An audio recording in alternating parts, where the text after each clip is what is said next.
चलिए बच्चे शुरू कर रहे हैं बेटा। अब हम क्वेश्चन नंबर 45 अपना कैश फ्लो स्टेटमेंट का विद एडजस्टमेंट्स।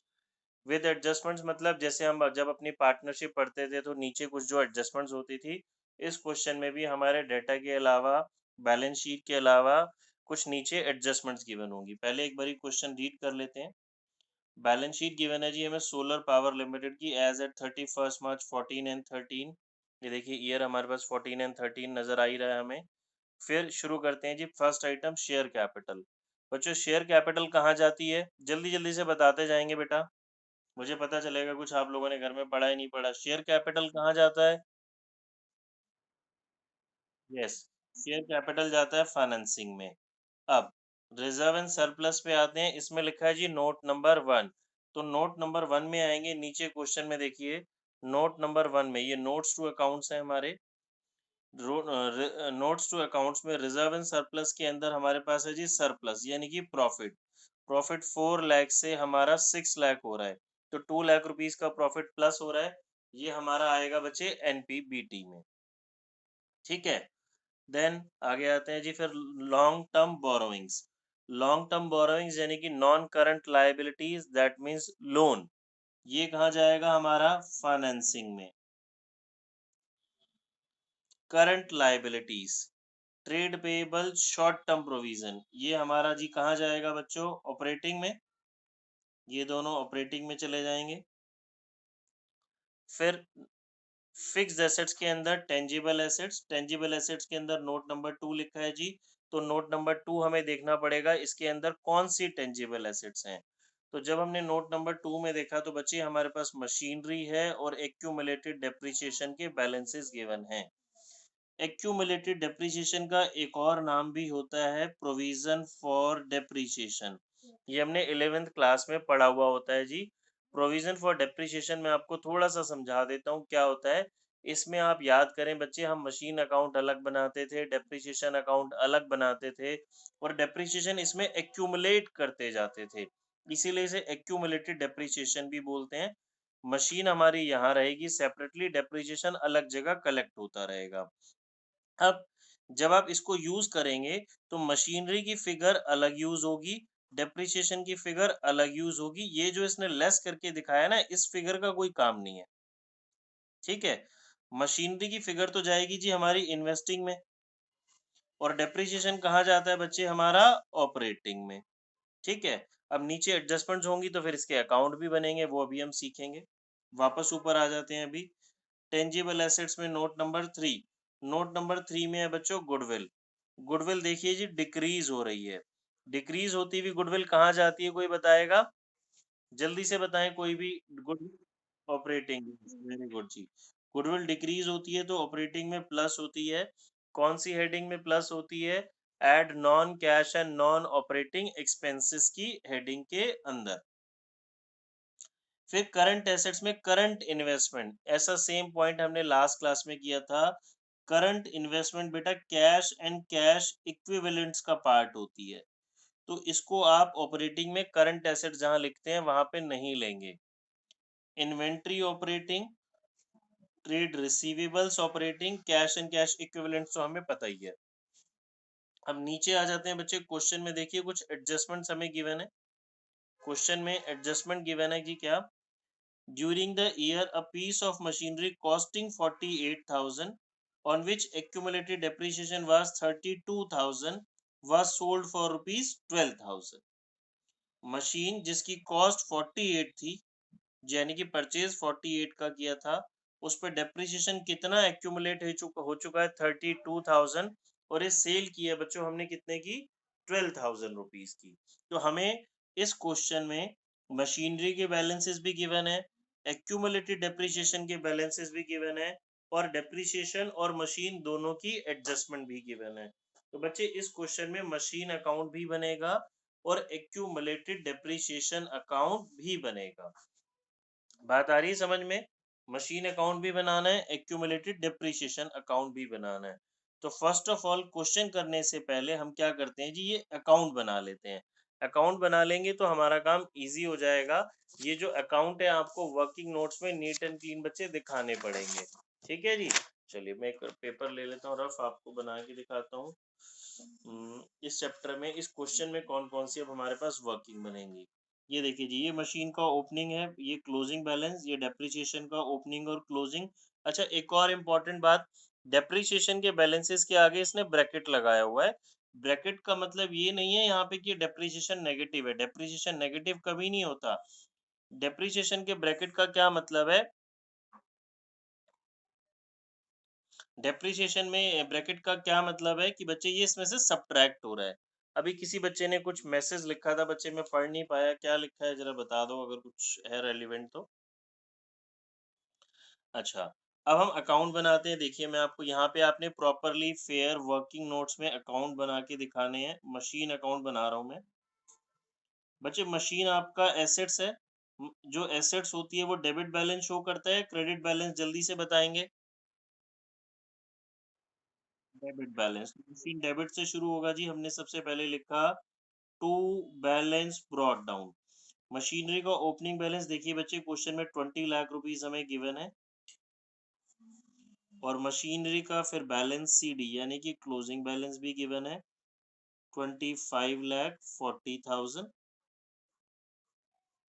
डेप्रिसिएशन भी बना लेते हैं हम साथ साथ, डेप्रिसिएशन भी हमें बनाना पड़ेगा।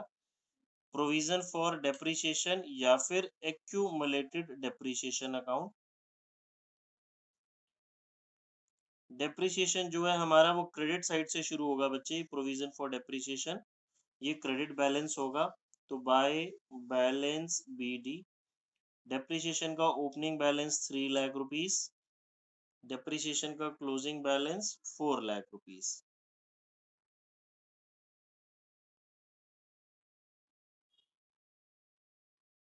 ठीक है, अब इसमें चीजें पोस्ट करते हैं। वो पोस्टिंग करने से पहले मैं आपको एडजस्टमेंट एक बार दोबारा पढ़ा देता हूँ। देखिए मशीन जिसकी कॉस्ट 48 थी, जिस पे डेप्रिसिएशन रह लगा 32, सेल की 12,000 की, ठीक है। इसको हम जरा लिखते हैं यहाँ पे। मशीन जो सेल कर रहे हैं उसकी कॉस्ट थी 48,000, 32,000 उस पर डेप्रिसिएशन लग चुका, तो बच्ची 16,000 क्या कहलाएगा, इसकी बुक वैल्यू। हमने 11th क्लास में पढ़ा हुआ है, कॉस्ट में से हमने डेप्रिसिएशन को सब्ट्रैक्ट कर दिया जी, तो ये 16,000 क्या आ गया, इसकी बुक वैल्यू। और जो प्रॉफिट और लॉस कैलकुलेट किया जाता है वो बुक वैल्यू पे किया जाता है। 16,000 की चीज आपने 12,000 की सेल कर दी, तो 4,000 का क्या हो गया जी हमें लॉस। बेटा ये बात सभी को समझ में आई, सिंपल सी एडजस्टमेंट थी। ये डेप्रिसिएशन और एक्यूमुलेटेड डेप्रिसिएशन की बेटा वो एडजस्टमेंट है जो पेपर में आपको 100% हर साल मिलेगी मिलेगी। ये बहुत इजी सी एडजस्टमेंट होती है, और आपके प्री बोर्ड में, स्कूल में या most of the time board में भी होती ही होती है। चलिए अब चीजें पोस्ट करना शुरू करते हैं। हमने मशीन सेल की, तो बच्चे मशीन डिक्रीज हो गई बाय बैंक अकाउंट। कितने की सेल की आपने, 12,000 रुपीज की, बाय एक्यूमुलेटेड डेप्रिसिएशन। इस मशीन के ऊपर डेप्रिसिएशन कितना लगा हुआ है जी, 32,000। मशीन को बेच के लॉस कितना हो गया आपको, 4,000। ये बिल्कुल सेम जैसे हम 11th क्लास में करते थे, ठीक है। ये अकाउंट देखो जी हमारा हो गया। ये हमने मशीन सेल की, मशीन सेल की सारी एंट्री पोस्ट कर दी। अब क्या ये मेरा अकाउंट बैलेंस हो रहा है बच्चे, कोई बताएगा क्या अकाउंट बैलेंस हो रहा है, साफ साफ दिख रहा है। नहीं जी, क्रेडिट साइड का टोटल ज्यादा है।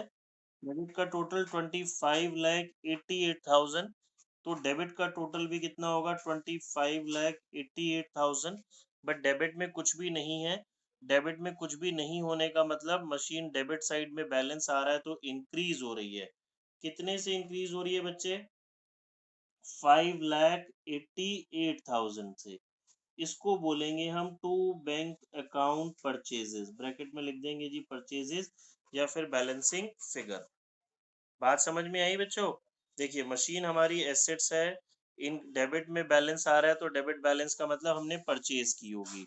ओपनिंग, क्लोजिंग ये सेल की, एक्यूमुलेटेड डेप्रिसिएशन ये हमारा लॉस आ गया, बैलेंसिंग फिगर डेबिट में आ गई, बैंक अकाउंट परचेजेस। इसका मतलब है हमने मशीन परचेज की है जी 5,88,000 की। एक और तरीके से समझाता हूँ बच्चे, देखो मशीन साल के शुरू में 20 लाख की थी, अब आपने बेच भी दी तो डिक्रीज होनी चाहिए, और सेल करने के बावजूद भी मशीन तो इंक्रीज हो रही है भैया, क्लोजिंग बैलेंस तो आपका ज्यादा है। जब क्लोजिंग बैलेंस ज्यादा है ओपनिंग से, तो वो ज्यादा क्यों होगा? आपने परचेज की होगी तभी तो ज्यादा होगा। ठीक है, मशीन अकाउंट कंप्लीट हो गया। अब आ जाते हैं डेप्रिसिएशन अकाउंट पे। देखो जी, यहाँ पे ये एक सिंपल सी पोस्टिंग समझा रहा हूँ। एक्यूमुलेटेड डेप्रिसिएशन वर्ड इसके क्रेडिट में है, तो यहाँ पे कहाँ पोस्ट हो जाएगा? डेबिट में। मशीनरी के क्रेडिट में है तो इसके डेबिट में आ जाएगा। इसकी आप जर्नल एंट्री से भी समझ सकते हैं। Accumulated depreciation account debit to machine account, machine के क्रेडिट में, एक्यूमुलेटेड डेप्रिसिएशन के डेबिट में। तो यहाँ पे हम लिखेंगे जी मशीन अकाउंट 32,000, इस साइड का टोटल 4,32,000। तो ये मेरी बैलेंसिंग फिगर आ गई 1,32,000। इसको बोलते हैं बच्चे by depreciation charged during the year. ये बहुत इंपॉर्टेंट वर्ड है। ब्रैकेट में हम लिख देंगे जी balancing figure by depreciation charged during the year. इसका मतलब है ये इस साल का टोटल डेप्रीसिएशन है फुल सारी मशीनों पे। ये जो 32,000 डेप्रिसिएशन था, ये पर्टिकुलरली वो डेप्रिसिएशन है जो मशीन मैंने बेची उसके ऊपर। ये depreciation charge during the year का मतलब है टोटल इस फुल ईयर में कितना हमारा डेप्रिसिएशन लगा है टोटल सारी मशीनों के ऊपर। ठीक है, अब ये दोनों हमने अकाउंट तो बना लिए, इसमें से कैश फ्लो स्टेटमेंट में क्या क्या जाएगा? ओपनिंग क्लोजिंग नहीं जाएगा। ये मशीन हमने सेल की बेटा, बेची, तो ये कहाँ जाएगा? कोई स्टूडेंट बताएगा। मशीन सेल की हमने, बेची, मशीन बेच के पैसा आया। यस, वेरी गुड, इन्वेस्टिंग में प्लस। ये वाला डेप्रिसिएशन यूज नहीं होगा क्योंकि जब मेरे पास टोटल डेप्रिसिएशन आ गया, आप ध्यान से समझें, इस 1,32,000 में वो 32,000 का डेप्रिसिएशन इंक्लूड है। इस 1,32,000 डेप्रिसिएशन में ये 32 इंक्लूड है। और डेप्रिसिएशन जाता है ऑपरेटिंग में प्लस, इस डेप्रिसिएशन का काम नहीं है। लॉस ऑपरेटिंग में प्लस, याद करें जो हमारी हेडिंग थी add non cash and non operating expenses, उसके अंदर loss on sale of fixed assets हमने प्लस किया था। ये हमने मशीन परचेज की, मशीन परचेज की, मशीन परचेज की का मतलब खरीदा, खरीदा तो पैसा गया, आउटफ्लो, इन्वेस्टिंग में माइनस, यानी कि इन अकाउंट में से 1, 2, 3, 4, ये 4 चीजें यूज होंगी बेटा। ठीक है, अगली एक और इम्पोर्टेंट बात, जब हमने अकाउंट बना लिया तो ओपनिंग क्लोजिंग का यूज नहीं है।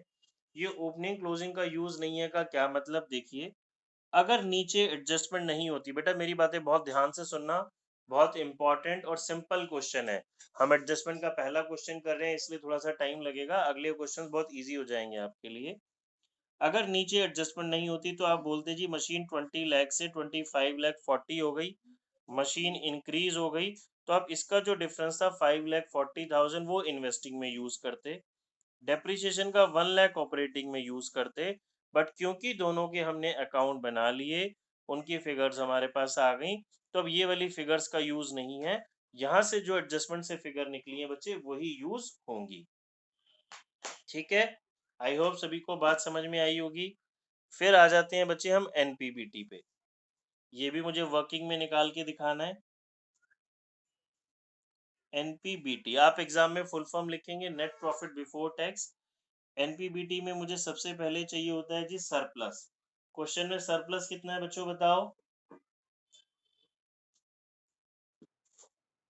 2 लाख रुपीज है ना, तो 2 लाख, हाँ जी। तो इस क्वेश्चन में यूज होगा जी मेरा सरप्लस 2 लाख। उसके बाद आप अपने फॉर्मेट में देखें, मैंने आपको 4 चीजें लिखाई थी, proposed dividend, interim dividend, tax, ये सारी चीजें हमारे, और ट्रांसफर टू जनरल रिजर्व, ये हमारे पास है ही नहीं। तो बच्चे ये मेरा क्या आ जाएगा? एनपीबीटी 2 लाख ही आ जाएगा। ठीक है, चलिए अब क्वेश्चन शुरू करते हैं बच्चे। फॉर्मेट बनाया हमने, सबसे पहले लिखते हैं जी cash flow from operating activities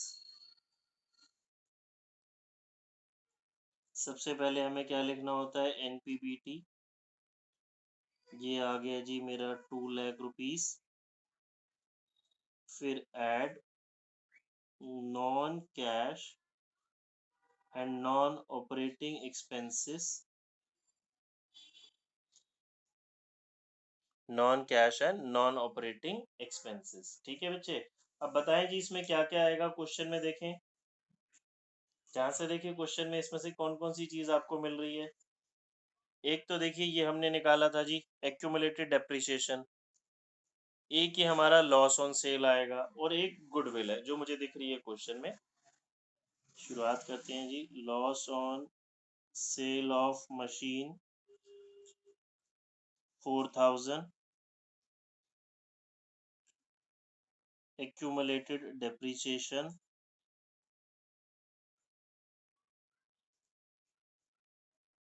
goodwill return off. Goodwill कितनी कम हो रही है बच्चे, 2,24,000 से गुडविल हो गई हमारी 80,000, तो 1,44,000। और देखें बच्चे और कुछ है क्वेश्चन में, और कुछ नहीं है जी। अब जरा फॉर्मेट के हिसाब से बताएंगे जरा मुझे, कितने बच्चों ने फॉर्मेट याद करा। जो अब प्लस करके आएगा उसे हम क्या बोलेंगे, operating profit. Yes, before working capital changes, operating profit before working capital changes. अब हमने करंट एसेट्स और करंट लायबिलिटीज की बात करनी होती है जी। Decrease in current assets and increase in current liabilities, ये हेडिंग दे देते हैं हम पहले। इसके लिए मैंने बताया था, समझने के लिए 2-3 कॉन्सेप्ट होते हैं, मैंने आपको सिंपल से लॉस से बात समझा दी थी। देखिए जी, यहाँ से करंट लायबिलिटी देखते हैं। ट्रेड पेएबल बच्चे मेरे डिक्रीज हो रहे हैं, 4,08,000 था, माइनस हो गया जी 358। ट्रेड पेएबल डिक्रीज हो रहा है तो फायदा, फायदा हो तो minus. Next, short term provision 154 से 1 लाख, ये भी डिक्रीज हो रहा है जी मेरा।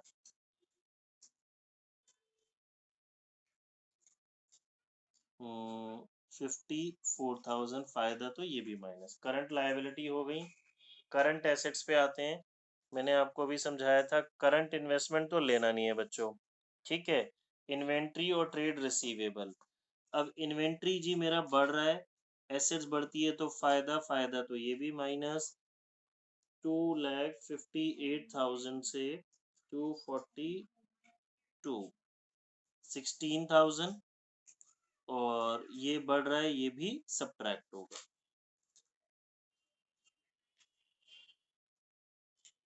इन्वेंट्री 16,000, देन ट्रेड रिसीवेबल 3,40,000 हो गया था ये पहले, 2,86, तो 54,000। ठीक है बच्चों जी, डन। ये सारी आइटम्स मेरे पास माइनस की आ गई।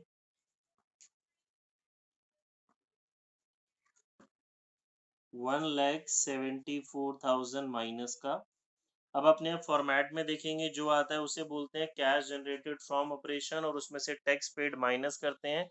बट अभी तक टैक्स हमारे पास आ नहीं रहा, तो ये जो मेरा आंसर आएगा बच्चे, ये ऑपरेटिंग का आंसर आ जाएगा। ठीक है बच्चे, ये पॉजिटिव आ रहा है नेगेटिव आ रहा है, 480 में से 170 नेगेटिव, 3,06,000, तो इसको हम ए मार्क करेंगे। और क्या बोलेंगे जी, कैश फ्लो फ्रॉम एक्टिविटीज। ठीक है बेटा, किसी को कोई डाउट तो नहीं है, इतनी बात समझ में आ गई। आगे आते हैं, फिर हम इन्वेस्टिंग बनाना शुरू करते हैं जी। Cash flow from investing activity. Investing में क्या जाएगा बच्चे, हमारी फिक्स्ड एसेट्स आती हैं, फिक्स्ड एसेट्स और इन्वेस्टमेंट। मैंने क्वेश्चन में भी बताया था, देखिए टेंजिबल एसेट्स है, नोट नंबर 2 में मशीन है, इनटेंजिबल एसेट्स में गुडविल है, तो सिर्फ टेंजिबल एसेट्स जानी थी मशीन, और उस एडजस्टमेंट थी तो हमने अकाउंट बना लिया था, तो वो अकाउंट से फिगर्स यूज होंगी। ये हमने अकाउंट बनाया था, अकाउंट से ही निकला था जी। मशीन सेल की है तो इन्वेस्टिंग में प्लस, मशीन बेची परचेज की है तो इन्वेस्टिंग में माइनस। तो ये आ जाएगा जी purchase of machine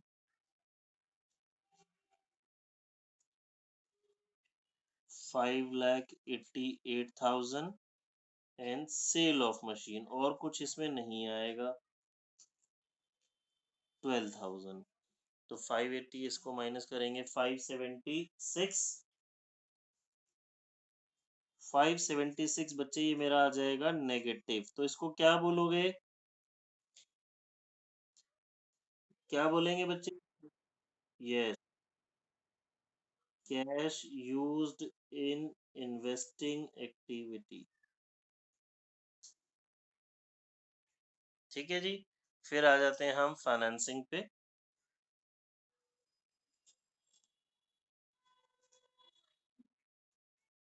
cash flow from financing activity.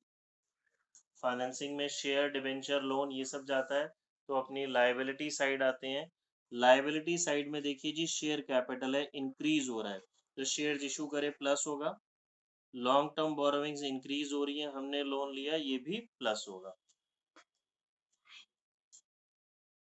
Issue of share capital 2 lakh रुपए and increase in long term borrowings, या फिर रेजिंग ऑफ, आप लोन भी इसको कह सकते हैं। 480 से 340, 1,40,000, 3,40,000 बच्चे ये मेरे पास पॉजिटिव आया।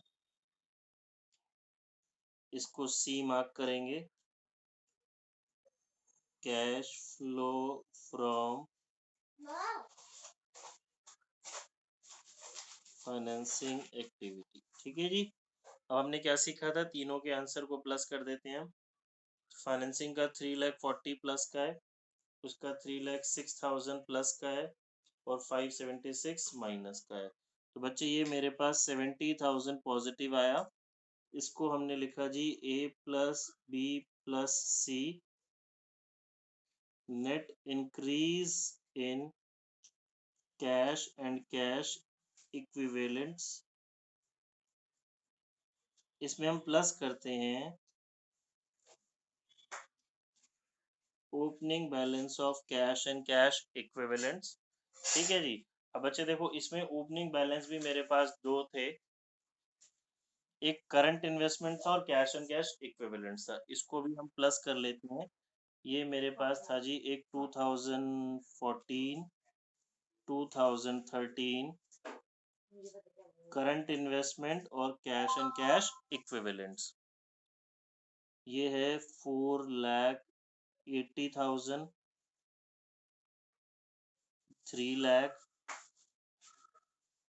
ये 6,40,000 और ये 7,50,000।